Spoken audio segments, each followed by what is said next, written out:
안녕하세요. 도와주세요 도울게입니다.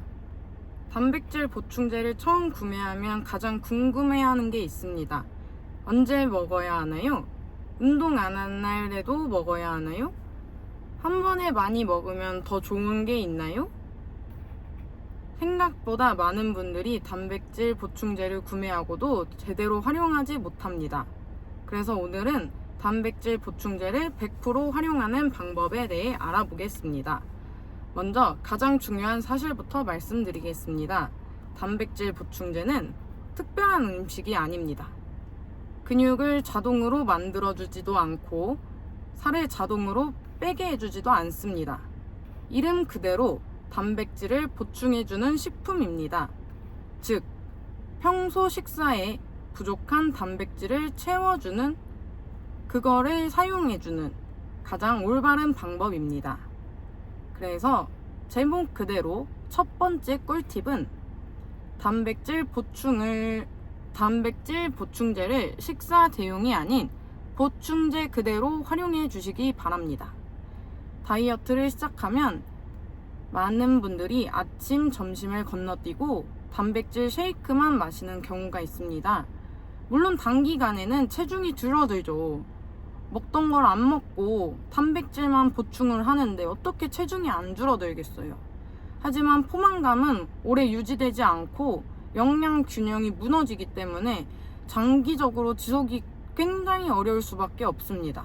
그래서 가장 좋은 방법은 정상적인 식사를 하면서 부족한 단백질만 보충하는 것입니다. 그리고 두 번째 꿀팁, 운동 직후에만 집착하지 말기. 많은 분들이 운동을 마치고 30분 안에만 반드시 단백질을 먹어야 된다고 생각을 해요. 운동하는 PT 선생님들도 그렇게 얘기해 주시는 분들도 많습니다. 하지만 일반적으로 하루 동안 충분한 단백질을 섭취하는 것이 훨씬 중요하다고 해요. 운동 직후에 먹으면 편리할 수 있지만 그보다 더 중요한 것은 하루 전체 섭취량입니다. 운동 직후를 놓쳤다고 해서 근육이 사라지는 것은 절대 아니라고 합니다.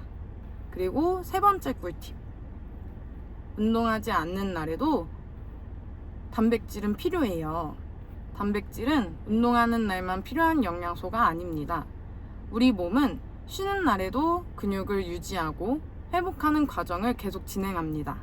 따라서 식사만으로 충분한 단백질을 섭취하지 못한다면 운동을 쉬는 날에도 보충제를 활용할 수 있어요. 그리고 네 번째 꿀팁은 한 번에 몰아서 먹기보다 나눠서 섭취하는 것이 좋습니다. 아침에는 거의 먹지 않고 저녁에만 단백질을 몰아서 먹는 분들이 생각보다 많대요. 하지만 단백질을 하루 동안 여러 번 나눠서 섭취하는 것이 식사 관리에도 도움이 많이 되고 포만감 유지에도 도움이 많이 됩니다.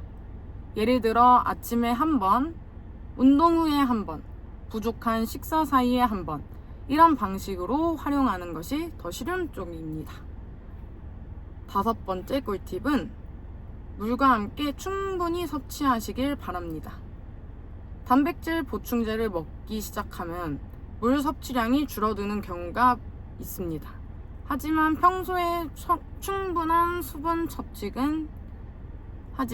평소에도 충분한 수분 섭취는 중요합니다.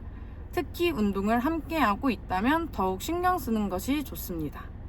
그리고 마지막으로 가장 중요한 팁은 좋은 단백질 보충제보다 좋은 식습관이 먼저입니다. 단백질 보충제는 어디까지나 보조 역할입니다. 닭가슴살을 먹든 계란을 먹든 생선 혹은 단백질 쉐이크, 결국 중요한 것은 하루에 저희 몸이 필요한 단백질을 꾸준히 섭취하는 것입니다. 비싼 제품을 찾는 것보다 꾸준히 먹을 수 있는 방법을 찾는 것이 훨씬 중요하다고 생각합니다. 자, 정리하겠습니다. 단백질 보충제는 식사를 대신하는 음식이 아니라 부족한 단백질을 채우는 도구입니다. 운동 직후만 고집할 필요 없습니다. 운동하지 않는 날에도 활용할 수 있습니다. 한 번에 몰아 먹기보다 나누어 섭취하는 것이 좋습니다. 그리고 무엇보다 중요한 것은 단백질 보충제가 아니라 꾸준한 식습관. 꾸준하려면 저는 그렇게 생각합니다. 먹기 쉬운 걸로 웬만하면 억지로 먹지 않게 맛있는 걸로 먹자. 그게 스트레스 안 받고 뭐든 좋잖아요? 이 원칙만 기억하신다면 단백질 보충제를 훨씬 효율적으로 활용할 수 있다고 생각합니다. 감사합니다.